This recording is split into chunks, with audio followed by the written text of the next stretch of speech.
आत्मा में अचल श्रद्धा होनी चाहिए। अपने में थोड़ा सा भी संशय, शंका अथवा अविश्वास आ जाए तो निराशा एवं असफलता मिले बिना न रहे। लाखों योद्धाओं को युद्ध में पराजित करने वाले अर्जुन की सामान्य भीलों से पराजय में एवं असंभव शब्द तक जिसके शब्दकोश में ना था, ऐसे नेपोलियन की वाटरलू के युद्ध में पराजय का कारण आत्मा में प्रकट हुए क्षण भर के अविश्वास के सिवाय अन्य कुछ भी न था। आत्मा में अविश्वास तृण जैसी मुसीबत को पहाड़ से समान कर देता है और आत्मा में विश्वास पहाड़ सी मुसीबत को भी तृण सा कर देता है। आत्मबल में श्रद्धा रखने वाले मनुष्यों ने इस जगत में सामान्य मनुष्यों के लिए असंभव दिखते कार्य को सिद्ध कर दिखाया है। अमुक कार्य मैं जरूर कर सकूंगा, ऐसा दृढ़ता पूर्वक मानने एवं तद अनुसार प्रयत्न में लगना, इसी का नाम श्रद्धा है। किसी बात को ना मानना किंतु तद अनुसार प्रयत्न न करना यह श्रद्धा नहीं वरन कायरता अथवा प्रमाद है। आत्मबल में श्रद्धा उत्पन्न होते ही कायर सूरवीर हो जाते हैं, प्रमादी एवं आलसी उद्यमी हो जाते हैं, मूर्ख विद्वान हो जाते हैं, रोगी निरोग हो जाते हैं, दरिद्र धनवान हो जाते हैं, निर्बल बलवान हो जाते हैं और जीव शिव स्वरूप हो जाते हैं। असफलता से हताश न हो, बारिश से पूर्व तेज गर्मी पड़ती है, उस गर्मी से व्याकुल ना हो। जब लंबी कूद लगानी हो तो 5-10 कदम पीछे हटना पड़ता है। अतः असफलताओं से निराश मत हो, हिम्मत रखो, ज़्यादा मेहनत करो, ज़्यादा तीव्र पुरुषार्थ करो, कायर ना बनो, कर्तव्य से च्युत ना हो। अंतःकरण में आत्मश्रद्धा रखकर ज़्यादा से ज़्यादा पुरुषार्थ करो, सफलता आपका ही वरण करेगी। जिसमें वक्ता होने की लेस मात्र भी योग्यता न थी, ऐसे महान ग्रीक वक्ता डिमोस्थीनिस को ही देखें, जिसके द्वारा उच्चारण भी स्पष्ट नहीं हो पाता था। सभा में खड़े होते ही जिसके पैर थर-थर कांपने लगते थे एवं जिसमें पूरी विद्वता भी न थी, ऐसे डिमोस्थीनिस ने निश्चय किया कि मुझे सर्वोत्कृष्ट वक्ता होना है, मुझे ऐसा होने का पूरा सामर्थ्य है। और उसने सागर तट पर जाकर सागर की लहरों को जीवित श्रोता मानकर बोलने की शुरुआत की। परिणाम क्या हुआ, उसे सारा विश्व जानता है कि वह ग्रीक जगत का सर्वश्रेष्ठ वक्ता बना। इतना ही नहीं, अर्वाचीन काल में भी इस कला के अभ्यासियों के लिए सर्वोत्तम आदर्श बना। किसी भी ऊंचे उद्देश्य का निश्चय करते समय संकोच ना करो। अमुक कार्य को करने की मेरी योग्यता नहीं है, ऐसे संशय को अपने हृदय से जरा सी स्थान ना दो। व्यवहार में आपकी स्थिति चाहे कितनी भी दरिद्र क्यों ना हो, फिर भी चिंता ना करो। धन वैभव के तमाम आकर्षण देखकर आकर्षित ना हो जाओ। अनंत अनंत आकर्षणों को देखकर भी सर्वोच्च है उस अपने आत्मस्वरूप में ही मस्त रहो। बड़े बड़े वैभव से परिपूर्ण व्यक्ति भी आपके आत्मबल के आगे नन्हे लगेंगे। अब आप श्रद्धा एवं विश्वास के द्वारा अंतःकरण की सुषुप्त शक्तियों को जागृत करके मानव नर में से नारायण बन सकता है। जैसे जैसे आत्मश्रद्धा बढ़ती है वैसे वैसे कार्य शक्ति भी बढ़ती जाती है। हमारी श्रद्धा का पात्र अगर छोटा होगा तो उसमें ईश्वरीय शक्ति का प्रभाव भी उतनी ही कम मात्रा में होगा। जिन्हें अपने जीवन की महानता पर अडिग श्रद्धा थी, ऐसे व्यक्ति इतिहास के पन्नों में अमर हो गए हैं।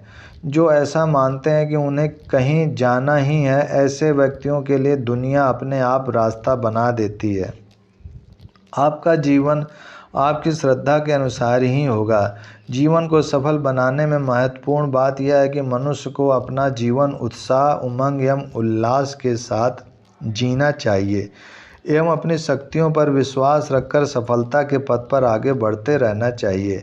श्रद्धा ही हमें सच्चे अर्थ में जीवन जीना सिखाती है। जहाँ से जीवन प्रवाह चलता है, उस शक्ति स्रोत का द्वार हमारी श्रद्धा ही खोलती है। व्यक्ति की आत्मश्रद्धा के बल पर ही हम उसके जीवन की सफलता का मूल्यांकन कर सकते हैं। वास्तव में आशा की क्षणों में जो दिखाई देता है वही मनुष्य का सच्चा स्वरूप है। निराशा की क्षणों में उसे जो दिखता है वह अंधकार से घिरा हुआ उसका रूप सत्य नहीं है।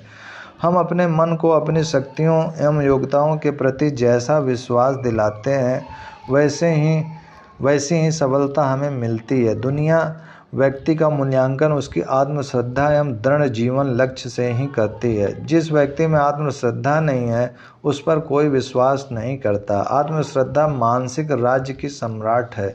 मन की अन्य शक्तियाँ मानो उसकी सेना के सैनिक हैं।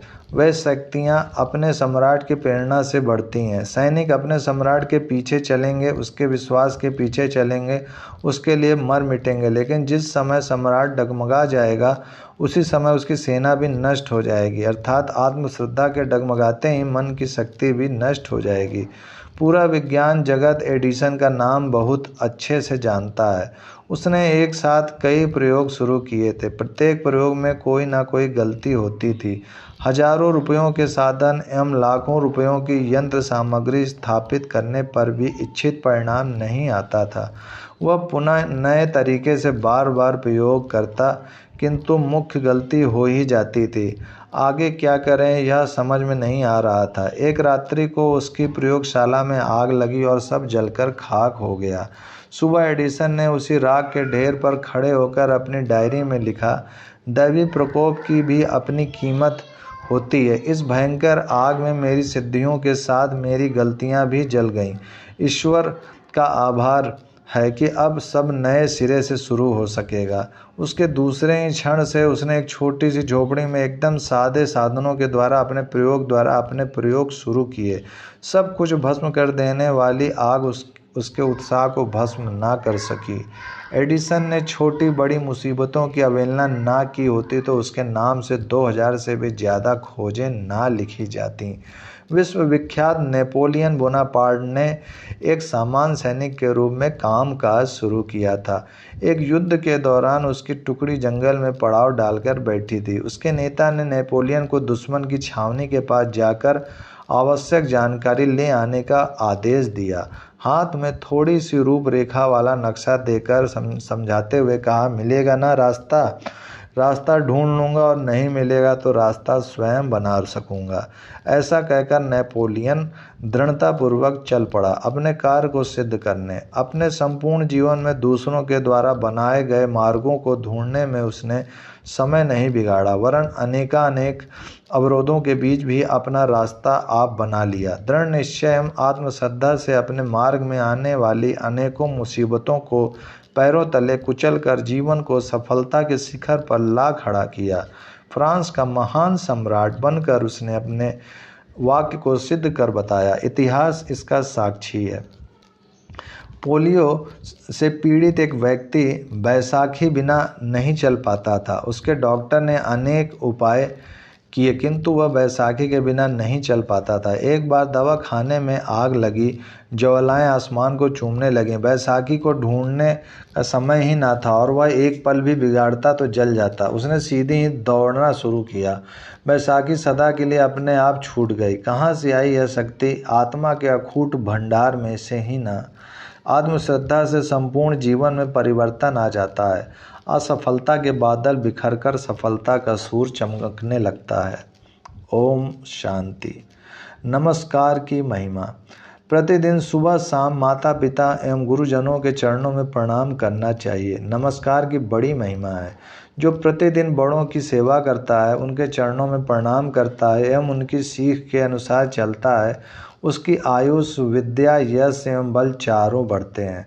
मृकंडु नामक ऋषि थे, उनके पुत्र थे मार्कंडेय। वे बाल्यकाल से ही पिता के संस्कार सिंचन के अनुसार माता पिता, गुरुजनों एवं संत महात्माओं को नमस्कार करते थे।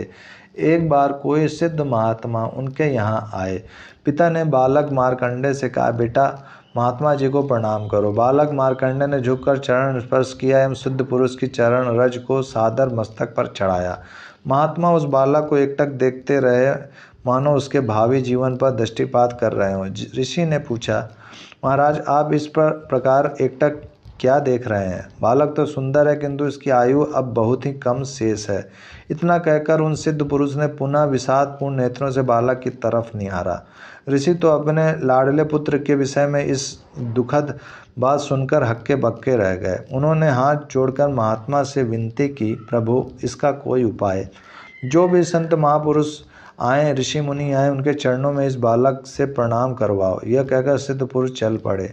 मार्कंडू ऋषि ऐसा ही करवाने लगे। एक दिन सप्त ऋषि पधारे। पिता ने बालक से प्रेम से कहा, बेटा ऋषियों को नमस्कार करो। मार्कंडे ने खूब भावपूर्ण प्रणाम किया। सप्त ऋषियों ने बालक के सिर पर हाथ रखकर आशीर्वाद दिया, चिरंजीवी हो।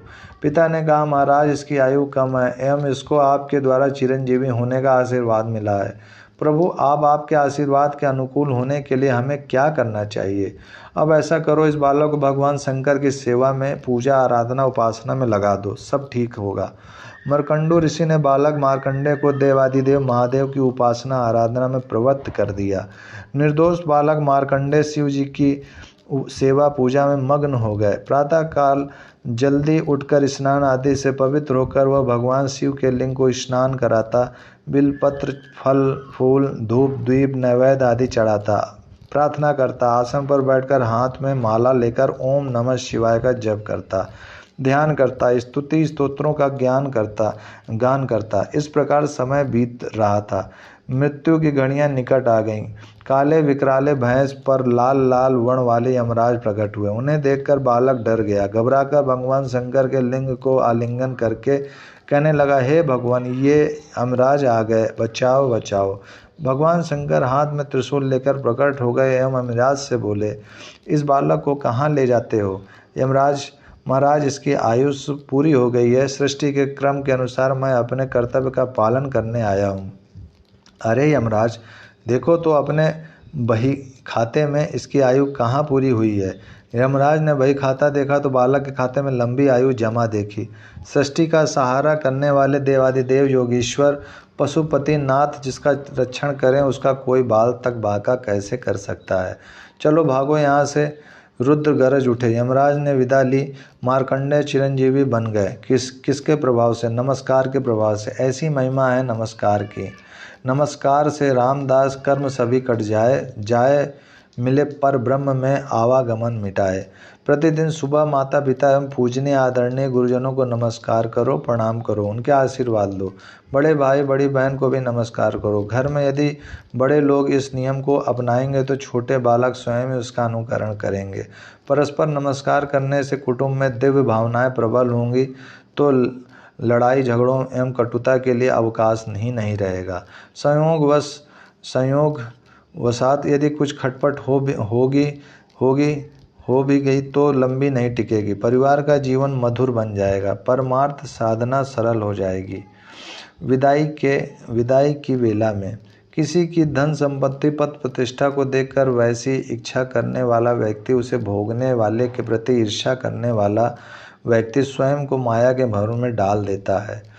किसी के रूप लावण धन सत्ता आदि की आकर्षक शान शक्ति को देखकर वह मुझे कब मिलेगी ऐसी इच्छा न रखकर उनमें सुख सत्ता में ही भोग रहा हूँ ऐसा आत्मभाव करे। किसी से ईर्ष्या ना करे, किसी के आगे सुकड़े नहीं, तुच्छ इच्छा ना करे। आत्मदृष्टि करके अपने अखंड नित्य शुद्ध बुद्ध आत्मदेव को प्राप्त करने का दृढ़ संकल्प करे। शिविर में आपने जो पाया है उसे बढ़ाते जाना। उस अमृत को आत्मसात करने के लिए दिन में 2-5 बार प्रत्येक 2-5 घंटों में जगत स्वप्नत्व है एवं मेरा आत्मा नित्य मुक्त स्वरूप है। अंतर्यामी प्रभु के साथ मेरा शाश्वत संबंध है। इस शाश्वत संबंध का स्मरण करके नश्वर जगत की आसक्ति ममता अहंता को जड़ मूल से उखाड़ते जाना। गाफिल ना रहना। जीवन का सूर्य अस्त हो उससे पहले जीवन दाता का साक्षात्कार करने का उत्साह जागृत रखना। ओम ओम ओम। भाई, योग की इच्छा मात्र से असत्य कपट चोरी बेईमानी दगा ईर्ष्या द्वेष आदि दोषों का सिंचन होने लगता है एवं प्रभु प्राप्ति की इच्छा मात्र से ज्ञान वैराग भक्ति नम्रता सहन शक्ति सच्चाई वगैरह सद्गुण खिलने लगते हैं। अतः भोग इच्छा नहीं अपितु प्रभु प्राप्ति की इच्छा को तीव्र बनाएं। ज्ञान वैराग वर्धक साहित्य का पठन मनन करें। ऋण लेकर उत्सव ना मनाएं। अच्छा कहलाने के लिए शादी विवाह जन्मदिन की पार्टियां में खूब खर्च करके तथा बड़े बंगले एवं गाड़ियां बसाकर ब्याज अदायगी की चिंता सिर पर ना लें। झूठी शान शौकत आडंबर ठाट बाट एवं भोग विलास तथा व्यक्तिगत रूप से हो सके उतना कम खर्च करें। नित्य 8-10 प्राणायाम करें एवं थोड़ा आसनों का अभ्यास करें। शुद्ध आहार लें। भोजन के वक्त पहले अपने परमात्म स्वरूप का चिंतन करें फिर भोजन करें। ऐसा व्यक्ति नहीं जो मरेगा नहीं। ऐसी कोई वस्तु नहीं जिसका वियोग ना होगा। ऐसा कोई देश देशांतर लोक लोकांतर नहीं है जो प्रलय से बच पाएगा। अतः अनित्य की आसक्ति छोड़कर नित्य मुक्त आत्मस्वरूप में स्थिर होने के लिए जो सावधान रहता है उसी का जीवन सफल होता है, उसी का जन्म धन्य है। कीर्तन की महिमा। ऋषि मुनियों ने भक्ति भाव बढ़ाने के लिए श्रीहरि के भजन कीर्तन को उत्तम साधन बताया है। इससे मन पवित्र एवं निर्मल होता है। अंतकाल से प्रसुप्त आत्मा जागृत होती है। भक्तजनों ने इस सर्वश्रेष्ठ साधन से मन का समाधान पाना बड़ा सुगम माना है। संत जन भी कीर्तन को अंतःकरण को कोमल बनाने का प्रभावशाली साधन बताते हैं। सचमुच परमात्मा प्रेम से भीगे हुए पदों के कीर्तन में ऐसा स्वाद है, ऐसा रस है, ऐसा प्रभाव है जो दूसरे मार्ग में दुर्लभ है। खूब शांत भाव से पूरे प्रेम पूर्ण अंतःकरण से प्रेममय पदों का पावन कीर्तन करना चाहिए। भावनापूर्ण हृदय से भक्तिपूर्ण गीत गाने चाहिए। भक्ति रस में सराबोर होकर, प्रेमावेश में गदगद होकर, समानुराग रस में मग्न होना चाहिए। जिस कीर्तन को करते करते तन रोमांचित हो उठे, मन प्रफुल्लित हो जाए, प्रेमाश्रु बहने लगे, प्रेमावेग आ जाए, वह कीर्तन पूरे तन मन एवं स्नायु तथा समग्र अस्थि जाल को प्रभावित करके पावन बना देता है।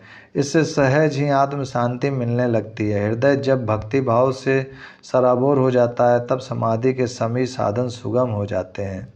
जिनकी वृत्ति स्थिर नहीं रहती, जिनमें श्रद्धा भक्ति नहीं जगती, जिन्हें सन्मार्ग नहीं मिलता, जिनमें अचल निश्चय नहीं होता, उनका ध्यान भजन भी भंग हो जाता है। यदि अंतर्यामी प्यारे राम के पावनकारी नाम में मनोवृत्ति स्थिर हो जाए तो चित्त में उद्वेग अथवा उचाट न रहे। काम काज करते हुए भी समता बनी रहे। कार्य करते हुए भी हरि स्मरण किया जा सकता है। ऐसे भक्त का मन कार्य करते हुए भी विषम नहीं होता।